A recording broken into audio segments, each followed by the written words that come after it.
Everyone, welcome to Kudos classes. आज हम लोग देखने वाले हैं क्लास 10th का जो मैथ है उसका एक्सरसाइज 1 का क्वेश्चन नंबर 1 यहाँ बोर्ड पे लिखा हुआ है। अभी हम पढ़ के बता देते हैं। निम्नलिखित संख्या का एचसीएफ ज्ञात करने के लिए यूक्लिड विभाजन एल्गोरिथम का प्रयोग कीजिए। तो यहाँ पे यूक्लिड विभाजन एल्गोरिथम का प्रयोग करके इसका एचसीएफ निकालना है। तो यूक्लिड विभाजन होता है एक और एक होता है प्रमेयिका और यूक्लिड विभाजन एल्गोरिथम दोनों में क्या अंतर होता है, पहले हम लोग इसको समझ लेते हैं। उसके बाद बहुत ही आसानी से ये क्वेश्चन बनेगा। जैसे एल्गोरिथम हो गया, कोई भी चीज के लिए मतलब 3-4 प्रोसेस पहले करना पड़ता है, तो उस जो प्रोसेस हो जाता है उसी को हम लोग एल्गोरिथम कहते हैं। जैसे अगर मान लीजिए कि आपको सब्जी बनाना है, तो सब्जी को सबसे पहले धोते हैं, काटते हैं उसको, उसके बाद उसको भूनते हैं, उसमें मसाला नमक डाल के, इसी तरह कई सारा प्रोसेस किया जाता है। तो जो भी प्रोसेस किया जाता है उस प्रोसेस को क्या कहते हैं, सब्जी बनाने का एल्गोरिथम कह सकते हैं। उसी तरह यहाँ पे एक एल्गोरिथम हो गया। ये आप लोग को समझ में आ गया होगा। अब हम लोग समझते हैं प्रमेयिका क्या होता है। तो प्रमेयिका मान लीजिए कि ये एक तरह से फॉर्मूला टाइप का होता है जिसमें कोई भी क्वेश्चन सॉल्व किया जाता है, यानी कि ये पहले से बना बनाया रहता है, उस पर हम लोग पुट कर देते हैं वैल्यू और उसको सॉल्व कर देते हैं। तो यहाँ पे क्या लिखेंगे, सबसे पहले देखिए दो यहाँ पे संख्या दिया हुआ है 135 और 225। अगर इसमें यूक्लिड विभाजन एल्गोरिथम नहीं कहता, सीधे कहता कि इसका एचसीएफ निकालिए, तो हम लोग बचपन में पढ़े हुए थे, तो सीधे इसका अगर निकालना रहता तो हम लोग इस तरह से निकाल लेते। 135 से भाग देते 225 में। देखिए अगर दो मरतबे लगाएंगे तो 135 दूना 270, यानी कि ज्यादा हो जाएगा 225 से, इसीलिए एक मरतबे लगाएंगे। तो यहाँ 1 लिख देंगे और यहाँ 135। अब इसको घटा देते हैं, घटाएंगे तो यहाँ पे 0 हो जाएगा, एगो हासिल लेंगे 12 में से 3 घटेगा तो यहाँ 9 बचेगा, ये कट जाएगा। देखिए अब 90 से फिर इसमें भाग देंगे 135 में, 90 दूना 180, यानी कि फिर ज्यादा हो जा रहा है तो फिर एक ही मुहूर्त में लगेगा, यहाँ हो जाएगा 90। फिर इसको घटा देंगे, यहाँ 5 आ जाएगा, यहाँ 4। फिर इससे इसमें भाग देंगे, 45 से 90 में देंगे, 45 दूना 90, यानी कि पूरा कट गया। यहाँ पे शेष 0 आ गया। और जब शेष 0 आ जाता है तो जिस संख्या से भाग देते हैं वही एचसीएफ हो जाता है। यहाँ पे एचसीएफ कितना हो जाएगा, 45।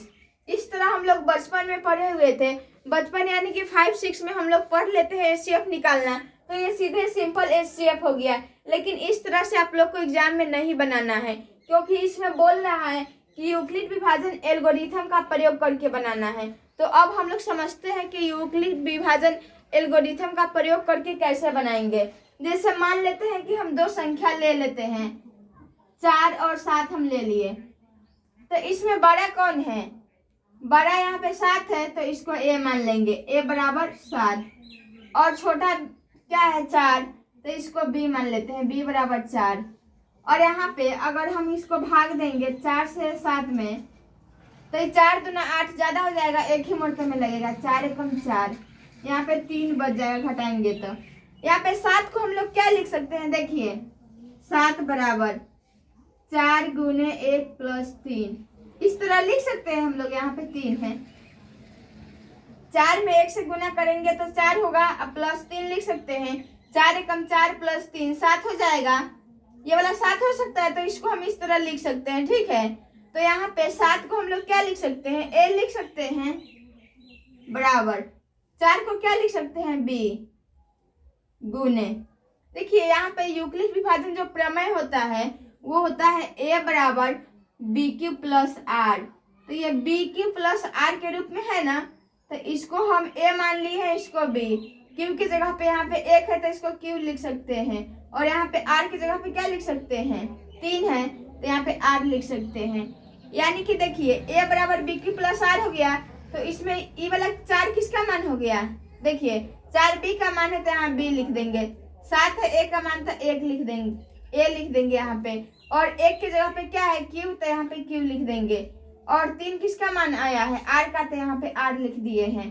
तो इसको हिंदी में क्या क्या कहते हैं अभी हम इधर लिख के बता देते हैं। जैसे यहाँ पे 4 से भाग दिए हैं 7 में, 4 एकम 4, 3 बच गया है, तो देखिए 7 यहाँ पे 7 का मान a आया है, तो इसको a लिखे हैं। इसके बाद यहाँ पे 3 का किसका मान आया है, आर का, तो यहाँ आर लिख देंगे। और 1 किसका आया है, क्यू का, तो क्यू लिख देंगे। और यहाँ पे 4 किसका आया है, बी का, तो बी लिख देंगे। और इसको हिंदी में बोलते हैं शेष। शेष या शेषफल भी बोलते हैं। इसको बोलते हैं भागफल, भागफल। इसको बोलते हैं भाजक और इसको बोलते हैं भाज्य। तो यहाँ पे क्या हो जाएगा, a बराबर बी क्यू प्लस आर है। अगर इसको हम हिंदी में लिखना चाहेंगे तो क्या लिख सकते हैं, भाज्य बराबर, भाज्य बराबर भाजक गुने, भाजक यहाँ पे भाजक गुने भागफल, भाजक गुने भागफल प्लस शेष। शेष या शेषफल भी लिख सकते हैं। तो इसी को हम लोग यूक्लिड विभाजन एल्गोरिथम यानी कि प्रमेयिका इसको कहते हैं। एल्गोरिथम अगर पूरा स्टेप का सॉल्व करेंगे तो उसको हम लोग एल्गोरिथम कह सकते हैं। तो इतना लिखने का यही मकसद था कि a बराबर बी क्यू प्लस आर कैसे आता है, इसी को हम यहाँ पे समझाने का प्रयास किए हैं। अब हम लोग चलते हैं क्वेश्चन पे, तो इसको अभी हम मिटा देते हैं।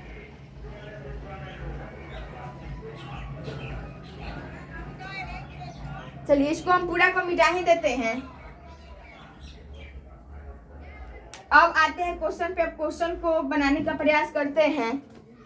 देखिए यहाँ पे 1 नंबर क्वेश्चन में है 135 और 225 है, तो इसमें से बड़ा कौन है, यहाँ पे लिख लेंगे हल।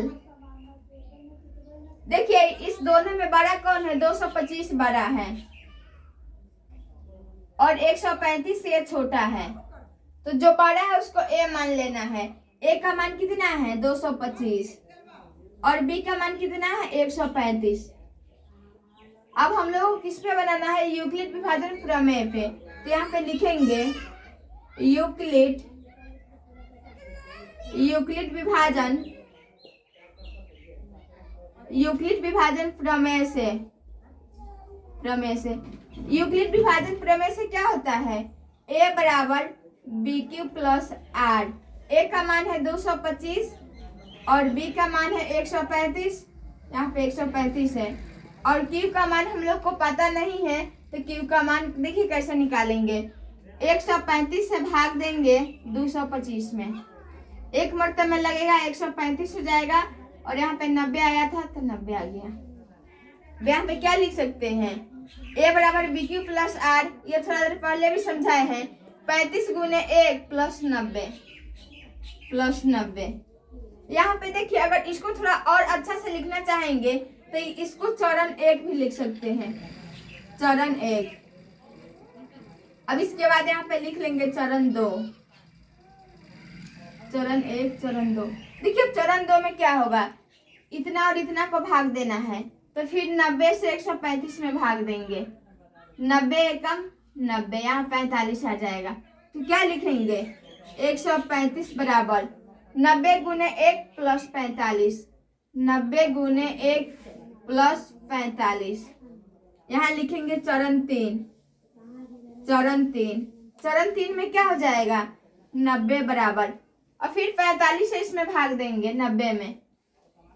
देखिए ये पूरा कट जाएगा 2 बार में, 45 दूना 90 कट गया पूरा। देखिए ये प्रोसेस कब तक करेंगे, जब तक यहाँ पे शेष 0 नहीं आ जाए तब तक इस प्रोसेस को करते रहना है। तो यहाँ पे 0 आ गया है तो अब इसके बाद प्रोसेस नहीं करना पड़ेगा। यहाँ पे 90 का क्या हो जाएगा, 45 गुने 2 प्लस 0। देखिए अगर शेष 0 आ जाएगा तो जिस संख्या से हम भाग दिए हैं वही HCF हो जाएगा। तो यहाँ पे क्या लिखेंगे, अतः HCF किसका किसका निकाले हैं, 135 और 225, कितना आया है 45, क्योंकि 45 से भाग दिए हैं तो शेष यहाँ 0 आ गया है, तो यही इसका आंसर हो गया।